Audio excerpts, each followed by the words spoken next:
Hello, and welcome to another episode of Walk the Dog Cinema. I hit episode 50.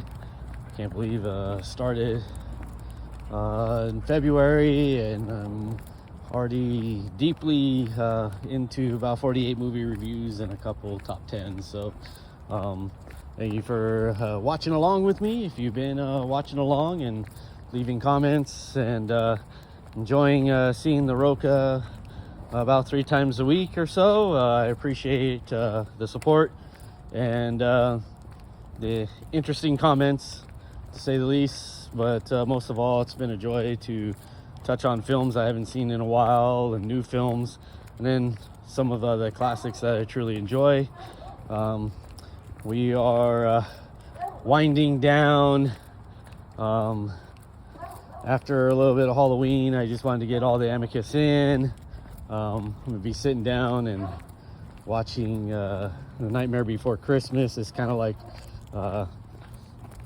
movie takes place after Halloween and goes into Christmas time, so it's kind of like my first foray into the holidays. But I'm not gonna be touching on too many Christmas movies until I get closer to December. But yeah, we're gonna talk about from the Monster Club today, and there's an interesting story behind the Monster Club. There's the last one. It isn't technically Amicus, but it is the same producer, Milton Zapatowski. Fred Olin Baker directed it. It's kind of this interesting hodgepodge anthology, like with music videos. It did come out in actually 81 in the UK. It didn't get shown until 1983 here. And let's get into the Monster Club. So Monster Club, this is a rather interesting movie. I think it definitely deserves cult status that it has in the one sense. I wouldn't per se it's a terrible movie. It is very entertaining on a very quiche level.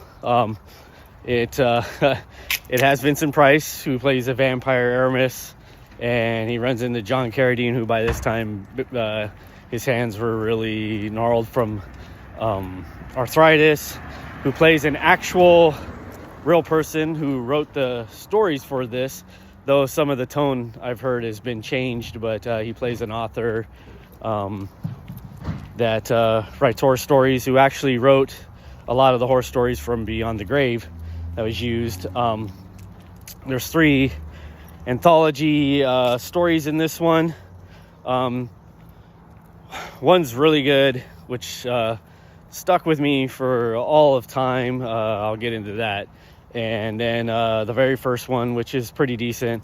And then the second one isn't so well. It's done tongue-in-cheek, but I think that tone is all off for this one.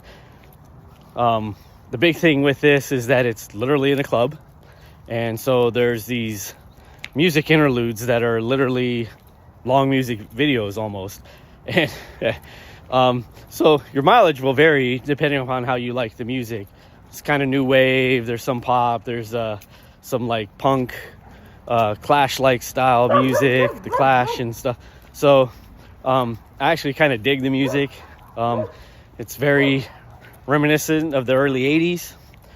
It's kind of funny to see Vincent Price dancing to some of it, or kind of pretending like he's rocking out. So there's just some intriguing visuals, people dressed up in like Halloween masks, so it's got a great Halloween vibe, even though it's not really Halloween. So it's all just kind of really trippy and out there in that regard. And some of the songs are pretty cool. And there's one that I wouldn't necessarily say the song's great. I'm a stripper, but someone comes out to do kind of a burlesque thing, and she literally strips down to being a skeleton. So there's no nudity, but goes into this kind of like animated sequence of some kind, with like rotoscoping and things like that. So it's quite funny on one level. It's quite cool on another level to me. Fits the song on a certain level. But the song really isn't about a monster. It's literally about a stripper. So it's just this weird juxtaposition of it all. But Roy Baker is a good director. He did some good ones for Amicus. He did some great ones for Hammer. I've always liked his style, like I said. He even admitted this was kind of his last movie he ever did. And he didn't like the musical interludes because it was kind of held on the shelf. It kind of lost its ambience to what they were trying to do. And he admits it probably didn't work so great in that regard. And it was one of his lesser efforts, he felt. Though I will say his last story in this one about the ghouls is just awesome atmosphere and just a great horror story, and well worth the watch for that one. The first one has a nice gothic haunt to it about the Shadmunk and who whistle his death. That one's a great story with a grotesque ending that has a good payoff. Takes a little bit of a while to kind of get going, but overall it's decent. The second one with Donald Pleasant is about a vampire and these vampire hunters. It's really played for laughs, but the British humor just doesn't work all that well to it, so it doesn't fit very well. So the movie is kind of all over the place in that regard, from tone and tonality. So I still think it's fun. So, give it a watch. In that sense, I say do it, to each your own, but I enjoy it. It's kind of always one of those I do always just kind of revisit. Even crazy thing with this in America, the only way you got to see it was of Elvira on her movie Macabre. She aired it February 6th, 1983, and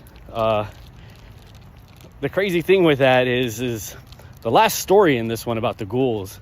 I have a friend who's really into horror movies, and I was talking about this movie basically, but didn't know that I'd always been looking for it, could never find it, and I knew I had seen it on Elvira, and the crazy thing is he remembered it too, and we're like the same age, so we would have been watching the TV at the same time in completely different cities, because it was the only time this was ever shown, and never saw it on VHS or anything like that, because I remember Elvira talking during it, and so I always remembered rocks being thrown and this kind of creepy white-faced crowd with these like cloaks on chasing through the fog, and a girl getting hit in the back of her head with a rock, and this like church with some dead bodies in it.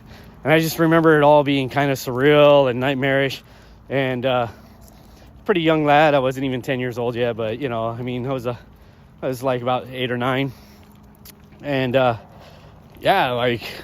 of gave me nightmares, like settled in with me. But I always remembered the movie in that regard, at least the short, and could never find it. I thought it was this other one, which I had seen before too, that was kind of in black and white, has a man and a woman trying to escape from a town of some ravenous like zombie people too, and I think that also was on Elvira, but I had found that one, if I want to be mistaken, City of the Dead or something like that. But anyhow, I could be wrong with that, but just saying.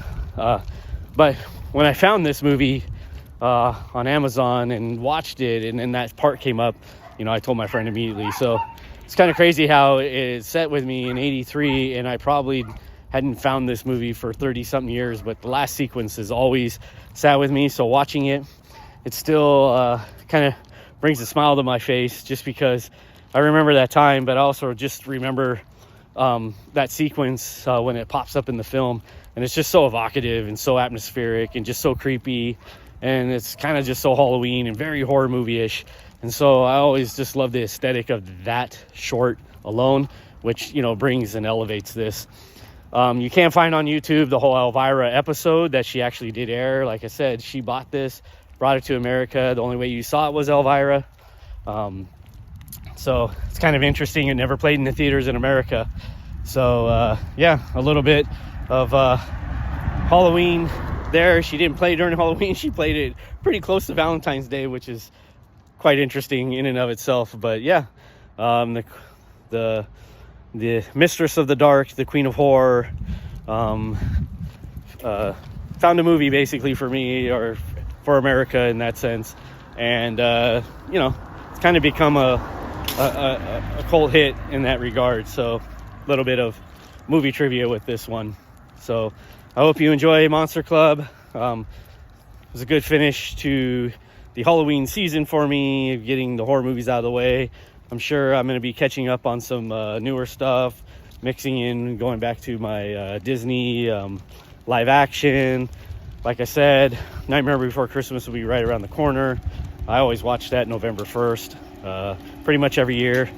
That is a mainstay movie of mine. Discovered it when I worked at the movie theater way back in the day, and I've always been a fan of stop motion animation, and it's one of my all-time favorites. So it's what I deeply know and love.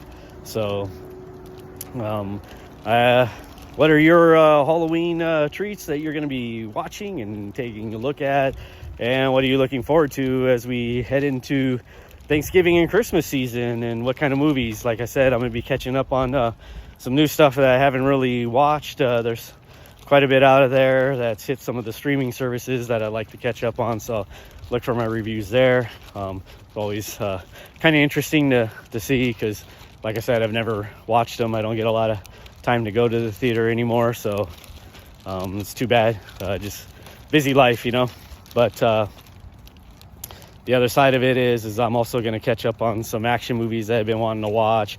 And like I said, I'm going to get back to my live action Disney stuff. So there's all that around the corner.